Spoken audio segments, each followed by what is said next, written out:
excited to see you there. My name's Nina, and today we will be viewing the play Hamlet by William Shakespeare through the feminist lens. But before we can begin, let's meet our characters. Hi, I'm Ophelia. And I'm King Claudius. And I am Hamlet. Oh my, they seem like a lively bunch. Now you might be wondering, what does feminism have to do with Hamlet? Well, let's see our characters for that. Hello, King. Hello, Hamlet.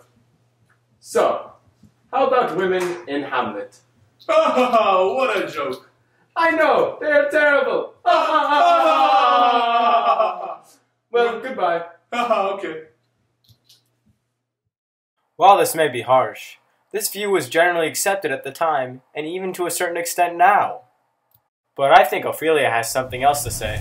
Feminine lens reveals the social hierarchy of man and woman. Through this lens, we look at the play focusing on the power of man and the outspoken figure that is woman. Not always directly stated, men would refer to women in dehumanizing ways, asserting their dominance in the world. What jerks! Couldn't have said it better myself, Ophelia. While Ophelia may feel this way, there are a couple things to consider about Hamlet when viewing it through the feminist lens. For example, the time period was the 1600s, and women were very low in society. So essentially, women had no say in anything men felt women should not be involved in. When Ophelia is disrespected and ignored, we must keep in mind that this was normal for women to not be given respect. Since women are unimportant in this society, Ophelia does not have the power to change her fate or express herself. The men who surround her, who have no consideration for her mental state and true feelings, control her. The manipulation the men in Ophelia's life bestow upon her lead her to kill herself, thus relieving her from her madness. In many of Shakespeare's plays, women are given inconsistent roles that suddenly are killed off when the innocence is lost. Ophelia goes mad once Polonius, her father, is killed. To make matters worse, her brother has no regard for how she is feeling because of his desire for revenge against Hamlet. The killing of innocent women in Shakespearean works is to define the loss of their innocence. Wow, that was a mouthful. But to sum it up, although there are many features we must remember while reading Hamlet, one of the most important underlying aspects is how women were viewed and treated in the early 1600s. This is a reflection of not only the time period, but the views. Now let's go see what Hamlet and Ophelia are up to. I think they have some questions. So, Ophelia, what questions should we consider while reading the feminist lens of Hamlet? Well, Hamlet, that's a great question.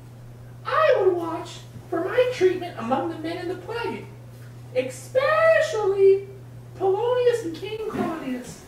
Even though I'm integral to their plan, I'm kept in the dark for most of the play. Another question that readers should ponder is how much sway does the queen have? And truly, how much does she know? Is she in on the plan to trick her son? Or is she in the dark like the other women in the play? Wow, those are some great questions. Thanks, Hamlet. You've always been so kind to me.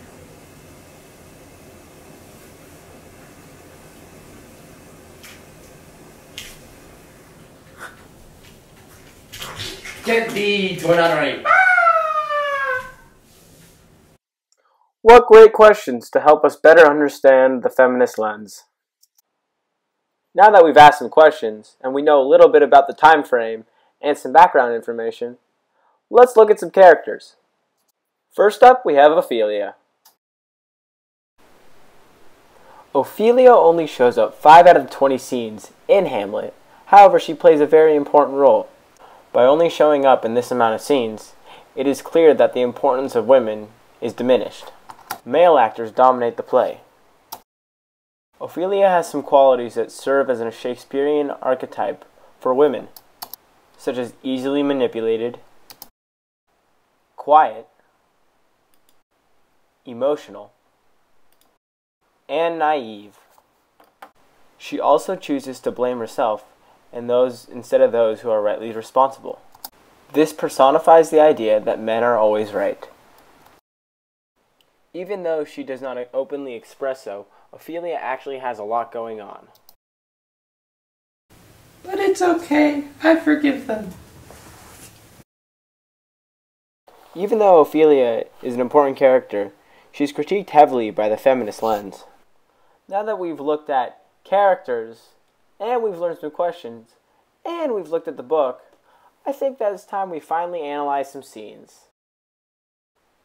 This scene takes place right after Hamlet's famous to be or not to be speech. To be or not to be? That is the question.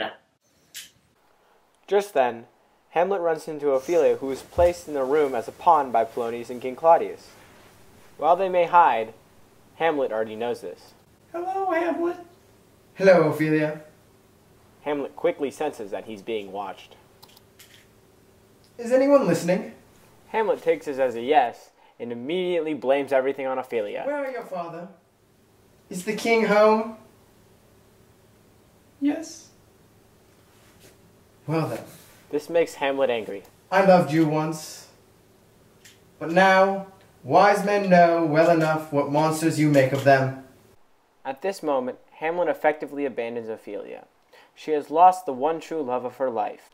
By saying God hath given you one face, and you make yourself another, Hamlet is basically shaming Ophelia for having no voice, even though she was pressured into it by her father and Polonius. Ophelia is basically alone now. To make matters worse, Ophelia's father and the king enter. They do not console her whatsoever.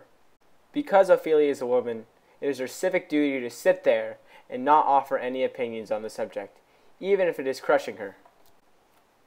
In this scene, it is clear that the attitude toward women is very low.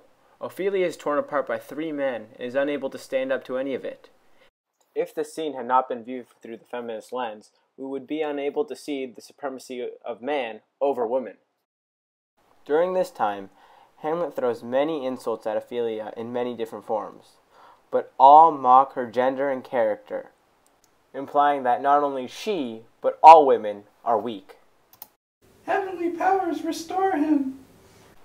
This is Ophelia's equivalent of crying for help. It could either be directed at her father and the king behind the curtain, or another being. Either way, she is asking for protection, not trying to be assertive. I want no more marriages. This essentially cuts off his relationship with Ophelia, showing that he had the power to end it, not her. Oh, but Hamlet. No! Get thee to a nunnery! This is one of the most iconic scenes of Hamlet. Once again, Hamlet shows his power over Ophelia by telling her what to do. The events leading up to the Get Thee to a Nunnery scene are very important. They give insight into Ophelia's mind, which is pressured and degraded by not only her father, but the king and Hamlet. It is no wonder why she was so upset. With all this talk, I think it's time for our own play within a play.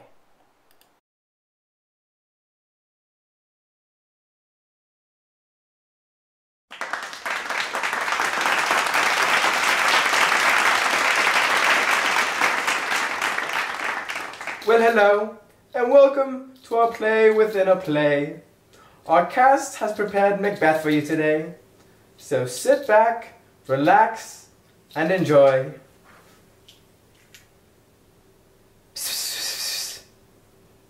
Really? Oh, okay. Well, never mind then. I've been informed that our cast is sick, so we'll just do a stand-up act instead. Ophelia, get over here. Ophelia, tell us a joke. Well, this is just off the top of my head, but what do you call a grizzly bear with no teeth? A gummy bear. Did you find that funny? No. Ophelia, that wasn't funny. What do you mean it wasn't funny? Well, you know, it just wasn't funny. Now this is funny. What did my wife do when she got in the kitchen? Made me a sandwich! Ah! Oh, that's terrible. What about this one? What did the alien say to the tree? Take me to your cedar. That is not good either. How about this one? Sandwich! Ah! Very good one. Oh no. Here's my third joke. What did the astronaut think of the takeoff? She thought it was a blast. That was not very funny either. How about this one now? Sandwich! Ah! This isn't very nice at all.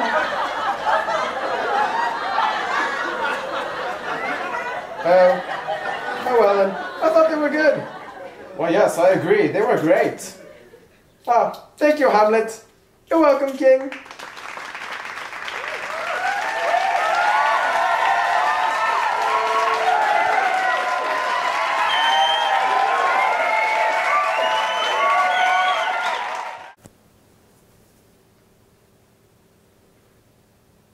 We are not responsible for any of the offensive material found in this segment. We are sorry if it offended you. It wasn't very nice, I agree. We'll talk to them later. Goodbye.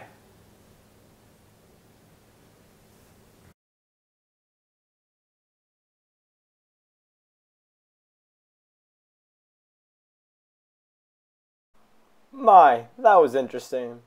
Well, after that wonderful intermission, let's get back to work, shall we? Now, where were we? Oh, that's right, yes. We were back at scenes. Let's go analyze another one, shall we? I will speak daggers to her, but not hurt her.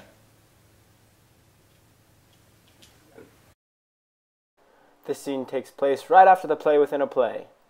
Hamlet is called up to his mother's room after she is disgruntled by the play that she just saw. Hamlet, come up here. Yes, Mother. I can't believe that you did that. You are terrible.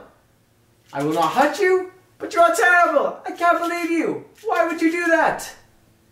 Notice that even though this is Hamlet's mother, he still speaks disrespectfully to her. He does have a reason. However, it does not warrant his responses to the queen, Gertrude.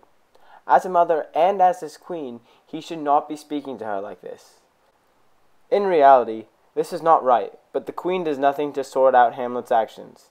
Even as a young boy, Hamlet has complete control over the queen. Why would you speak such daggers to me? You are incredible! How? How could you do that? Are you to tell me that you did not know all along that my uncle was going to do this? How could you? What did he do? Even in this moment, when Hamlet is verbally attacking her, she cannot defend herself. Furthermore, the fact that she has no idea what's going on is a testament to the lack of information that the king is feeding her. I don't know. Well, I do not believe you. I cannot believe any of this. Good day. During and after the conversation, the queen is fearful for her life. Wow, that Hamlet sure is a feisty one. We sure have learned a lot today, whether it be through the analysis of quotes, the analysis of scenes, or through the background information about Hamlet. How about some closing words before we end it? In Shakespeare's Hamlet, the treatment of Ophelia and the Queen as inferior objects by men conveys the prominence of the oppression of women in Elizabethan society and to this day and age.